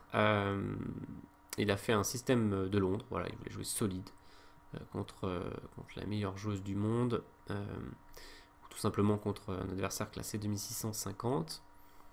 Voilà, alors la position est assez intéressante. Elle joue quelque chose de déséquilibré pour essayer de monter une attaque sur le roi. On a le fou qui pointe. Elle envoie F5 là, elle va essayer d'envoyer pourquoi pas F4, peut-être les autres pions, un peu à la Mamediarov ou des choses comme ça. Donc D5. Il joue D5, elle joue E5. Voilà, elle a un beau duo de pions ici, on va essayer d'utiliser. Et là, il envoie un coup discutable, G4. Parce que ça fragilise son roi. Bon, encore un coup à la rapporte ou Mamediarov, hein, mais G4, voilà, c'est un peu chaud pour le roi et ça va se payer plus tard en fait. En fait, son idée était assez basique, c'est-à-dire de dire que le cavalier n'a pas de case, il doit rentrer ici. Et maintenant, on en profite pour faire 4 G5 et menacer une infiltration terrible sur la case E6, qui est pas très facile à gérer côté noir, parce que par exemple, si on fait cavalier C5, il y a du B4 qui arrive sur nous. Et cavalier ne peut pas rester là. Donc, délicat d'envoyer du H6 alors qu'on a le pion qui traîne en fin de variante. Donc, en plus, il peut y avoir du B prend et du C6, c'est pas plaisir non plus. Donc, en fait, ici, après cavalier G5, elle a trouvé un coup fantastique. Cavalier prend D5. Ok, la première idée de base, c'est d'attaquer le cavalier ici. On se dit, si tu prends là, je peux tenter la prise en G5, ça a l'air pas mal. Et par contre, bon, cette partie est géniale. Elle est un peu analysée sur la chaîne Bstream. Je vous ai mis le lien, elle est dans la description. Et Et je l'ai analysé plus longuement aussi personnellement en cours. Je l'ai mis dans une base spéciale. Cavalier E6, fourchette, en fait, il fait. Donc il lui dit, bon ben, je sais pas trop ce que tu as prévu, mais moi je fais fourchette, j'attaque ta dame et j'attaque toujours le cavalier. Et là, elle dévoile son idée, parce que bien sûr, il y en avait une. C'était pas de faire dame bouge et puis se faire piquer le cavalier bêtement. Hein. Il aura perdu un cavalier dans l'histoire. C'était de placer cavalier C3, sacrifice de dame. Voilà, sacrifice de dame de la meilleure joueuse du monde. Oui, il fan ici. Donc, malheureusement, pas trop de choix pour les blancs. Si on prend, par exemple, en C3... enfin, si, c'était une possibilité de jeu d'ailleurs, dame prend C3, mais le truc, c'est qu'il y a dame H4 qui arrive. Et ça fait très peur parce qu'il y a le fou qui vise G2. Donc, on peut arriver avec du dame H3 très vite. Et c'est délicat. Donc ici, ouais, parce que je crois que l'idée c'est cavalier prend, tour prend, et sur F3 pour essayer de verrouiller la diagonale, faire E4 pour attaquer la dame et casser en F3, et ça c'est mortel. Donc bon, cavalier prend D8, il a pris la dame, hein, tout simplement. Elle a pris en échec en E2 en intermédiaire. Dame prend, et là, c'est sympa la séquence de coups. On a fait une très belle partie, hein, donc... au lieu de reprendre le cavalier, elle place d'abord fou F3. Bien sûr, fort coup intermédiaire. Attaque la dame n'a rien à faire de spécial. Elle bouge, encore un coup intermédiaire cavalier C5. Je prendrai plus tard le cavalier. D'abord, je place les pièces. Ça, c'est du placement de pièces. Donc, la dame, bon, bah, se décale. Et finalement, elle prend E4. Il veut essayer d'enlever le fou de cette case. Case terrible, hein. Fixation, mais elle veut pas. elle maintient. Elle dit je suis extrêmement bien ici, donc on enlève toutes les cases de fuite au roi notamment. Hein. Si un cavalier débarque sur la case H3 ou sur la case E2, ça fait échec et mat. Hein. Je continuerai d'ailleurs ma série sur les maths prochainement. Tour A en E1, il fait, donc il veut se débarrasser hein, de ce fou, mais elle lui dit non, désolé, j'utilise maintenant, en plus elle active son fou qui jouait pas, il était bloqué par son pion, hop, activation sur une diagonale assez grande hein, de 6 cases. B4, le cavalier s'en va et il vient chercher des cases magnifiques ici, notamment la case D4. Il essaye d'ouvrir le jeu. Boria, cavalier D4. Attention, il y a du cavalier E2 qui traîne. Comme j'ai dit, le roi n'a pas de case, donc bon, il vient surveiller. Maintenant sur cavalier 2, tour prend E2 bien sûr. B5. Fou G3, ça fait une case pour le roi, c'est pas négligeable. Fou G5, A4, attaque le pion, protège le pion. La dame vient ici. Et elle prend G4 ici. Tour D1. Voilà, il en a marre, en fait, de ce fou, il en peut plus. Donc il dit, vas-y, s'il te plaît, prends cette tour, fais-toi plaisir, prends la qualité, et je veux plus te voir sur cet échiquier. Ou bien, si tu ne prends pas, je vais peut-être éliminer celui-là qui commence à m'agacer aussi assez sérieusement. Et là, elle lui dit, bah écoute, tu sais quoi, j'aime ce fou, beaucoup. J'aime ce cavalier beaucoup, alors je vais les laisser sur l'échiquier et je vais faire cavalier F3, échec. On n'a pas dit avec quel matériel elle joue. Elle joue avec 2 pièces et un pion pour la dame. Hein. Donc c'est pas énorme. En plus, avant, il n'y avait même pas de pion. Parce qu'elle a pris en G4. Ici, depuis le départ de son sacrifice, en vérité, elle joue avec juste 2 pièces mineures pour la dame. C'est ça qui est assez fantastique dans cette partie. Au niveau du matériel, on est très court. Mais c'est pas quelle pièce on a, c'est quelle est la force des pièces qu'on a. Et quelle est la puissance et l'activité. Là, vous avez les pièces fantastiques. Côté noir, il n'y a plus qu'à activer la tour à 8 là. Et on aura juste une position de rêve. Et si on a envie de l'activer, je veux dire, on peut doubler les tours par exemple. Hein. Voilà. Déjà, pour commencer. Après, c'est pas sûr qu'on arrive à taper F2. Hein, donc, doublement des tours, pas forcément non plus décisif. Mais dans l'idée, voilà. Elle a pris G4. Il lui propose la qualité où lui-même voudrait sacrifier. Et pas question. Cavalier F3 échec. Roi G2. D prend, B prend. Et là, très joli, elle amène les renforts. Et les renforts, on pensait que ça allait peut-être être la tour A8, mais c'est pas si facile de l'amener près du roi. Et ça va être le pion H7. Regardez quoi, la beauté du jeu. La beauté du jeu, c'est où sont les renforts? Ils sont là. caché derrière ce petit pion. Et donc le pion, en fait, il va avancer en H5. Et il va vouloir avancer H4 en H4 pour attaquer le fou. Peut-être avancer H3 pour faire échec au roi. Puis peut-être vouloir avancer H2 et peut-être terminer en devenant une dame. Voilà le destin du pion H. Donc dame A2 échec. Roi H7. Il n'y a pas tour D7, il n'y a pas d'infiltration ici malheureusement. Le fou qui embêtait tout à l'heure sur F3, maintenant il surveille l'infiltration en D7. Il est vraiment agaçant. Donc dame, bon, il centralise sa dame. Rappelons que c'est un joueur vraiment fort, Borja, hein, il est maître international. Il cherche à devenir grand maître. Tour A, E8, dame C6, tour E7. Bon, elle joue solide, elle défend simplement son pion, tour D3. Et en fait, vous voyez, elle joue avec 2 pièces pour la dame, mais pas pressée spécialement de faire des choses. H4, elle sait que la position est à son avantage. Donc H4, le fou n'a pas le choix. B prend, dame prend, roi H6, le roi qui se cache derrière une espèce de bloc de 2 pions et 2 fous. Là. Dame A3, tour F7. Doublement, il est là, voilà. Voilà. Si vous regardez la position. Côté noir, tout est activé. Ça fait flipper par rapport à ce pauvre roi, qui va d'ailleurs pas en réchapper. Donc dame B2, tour E7. Allez, on avance. Alors là, ça manœuvre un peu. H3 échec finalement. Roi H1, cavalier prend fou. Les joueurs ont dépassé le 40e coup, donc ils ont dû avoir plus de temps. Là, on est au 43e coup. Et donc après, tour prend E5. Fou F3 échec. Très joli. Donc bien sûr, sur roi prend cavalier, il y aurait fou F4 échec. Sur roi G1, on a un mat très élégant. H2 mat. Là, on voit la puissance de la paire de fous. Hein. On attaque. Et puis si le roi prend, bon, minimum, enfin pas minimum en fait. Oui, il faut faire un petit peu attention ici. Enfin, on peut faire sans doute ce qu'on veut. Bon, si on n'est pas sûr, on prend ça. On est complètement gagnant. Voilà, on attaque la dame et il y a le mat qui traîne. En fait, je veux dire qu'il faut faire attention, c'est que tour échec en se disant, bah il y a mat. En fait, il y a contre échec.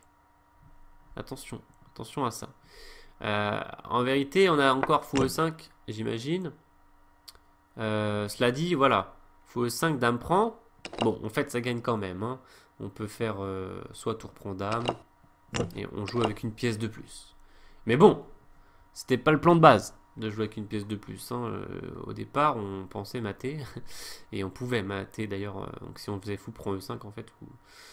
Ou même tour prend, pourquoi pas. Enfin, c'est comme on veut. Hein.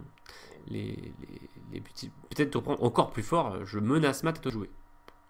Essaye de sortir de là avec ton roi.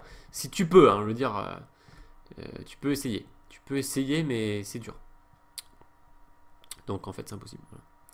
Voilà. Donc c'était une variante. Roi G1. Et là, très très beau. Très très beau. Cette partie, bon voilà, qui est aux portes du top 15, hein, qui mérite un top 15 en vérité. Alors que, il y a la tour ici, il y a la dame en vis-à-vis avec le roi, et donc la tour menace tour prend fou échec, et tour prend tour échec. Elle fait quoi? Elle fait cavalier prend F1. Sur elle lui dit je m'en fiche complet de ta menace, je prends ta tour. Alors il fait tour prend tour échec double. Normalement c'est super fort ça, c'est échec double plus infiltration de la dame sur G7. Et si le roi recule, il y a mat, hein. Dame G7 mat. Mais le roi monte en fait. Voilà, donc toute dame G7, mais pas grave, le roi continue à monter, il est pas mal sécurisé, échec encore, mais il monte, voilà, il est... Alors on aura vu hein, déjà dans quelques parties comment c'est paradoxal que le roi puisse monter, mais être protégé néanmoins. Il y a plusieurs parties comme ça dans la sélection, en fait on a vu Andrei Kin, au début bien sûr de cette sélection, en 25e place, c'était le plus frappant. Et puis dans une autre partie du top 40, c'était une belle partie de Rapporte. Enfin, c'est une belle partie plutôt de Wai contre Rapporte. Voilà. Il a pas pris F1 parce qu'il y avait tour B8 qui était juste fantastiquement embêtant. Puisqu'on peut pas enlever le mat. On n'a pas d'échec, on n'a rien. Donc pour éviter ça, il a fait tour 8. Tour prend dame échec. Attention, double attaque. Mais en fait, voilà. Et là, génial, parce que si les blancs prennent la tour, il y a échec. Et juste, on fait un mat. Voilà. Donc le pion H aura réussi sa mission finalement de transformation. Et après, roi prend F1. Tour D8. Attention, car il y aurait bien sûr le mat en D1 qui traîne. Donc la dame fait échec. Mais le roi se redécale sur cette case. Et abandon des blancs, bien sûr, on ne peut plus s'occuper de ça. On n'a pas d'échec. Pas d'échec, donc j'ai particulièrement aimé cette partie. Ici, cavalier G5, on se dit... Bon, mais on comprend que G4, finalement, ça s'est retourné contre les blancs. Mais au moment où tu joues ça, tu te dis c'est pas mal. Parce que il doit repartir. Tu fais KG5, t'attaques. Tu menaces de rentrer en E6. C'est chaud pour lui, quoi. Il n'a pas KC5. Faire un coup un peu désagréable. Mais en fait, là, bam, cavalier prend D5. Cavalier E6, cavalier prend C3, je te donne ma dame, je prends E2 échec, j'attaque ta dame en intermédiaire, j'attaque ta dame en intermédiaire, et à la fin, j'ai que 2 pièces et un pion contre la dame, mais ça me suffit largement, vu la tête des pièces et la tête de la position, la tête du roi, le fait qu'on puisse fixer avec ça, qu'on puisse réactiver le fou, enfin, c'était terrible. D'ailleurs, il y a eu E4 dans la partie, et puis plus tard le fou est venu sur H6, mais sinon on aurait pu fixer peut-être avec E4, côté noir, et ça aurait été terrible d'ancrer le fou en F3 comme ça, et peut-être après le cavalier en D3, le fou qui se réveillait sur la diagonale, c'était pas mieux, le fou qui se réveille pas vraiment sur cette diagonale puisqu'il bute dans D6, voilà, c'était une autre option. Bon, et bien voilà pour ce classement 25 à 16. Que j'aurais fait en 2 temps, hein, parce que j'ai fait une petite inversion de partie. Donc il y aura peut-être des micro coupures dans la vidéo, mais c'est pas très grave. Je préfère essayer de mettre bien les parties dans l'ordre. Et puis donc il y aura forcément la deuxième vidéo avec le top 15. Le top 15 où bien sûr j'essaierai de pas prendre trop de temps, mais bon, on se fera plaisir, hein, c'est ça le but, avec ces très belles parties qui ont été jouées en 2017. Et donc certaines méconnues. Donc ben, tout simplement, je vous donne rendez-vous pour la prochaine vidéo qui dévoilera mon top 15 personnel. Voilà, n'hésitez pas, des petits commentaires sur ces parties-là en dessous de la vidéo, à vous abonner si ce n'est pas le cas. Et puis, je vous souhaite à tous une belle année 2018. Voilà, puis je vous dis à très bientôt. Salut, salut!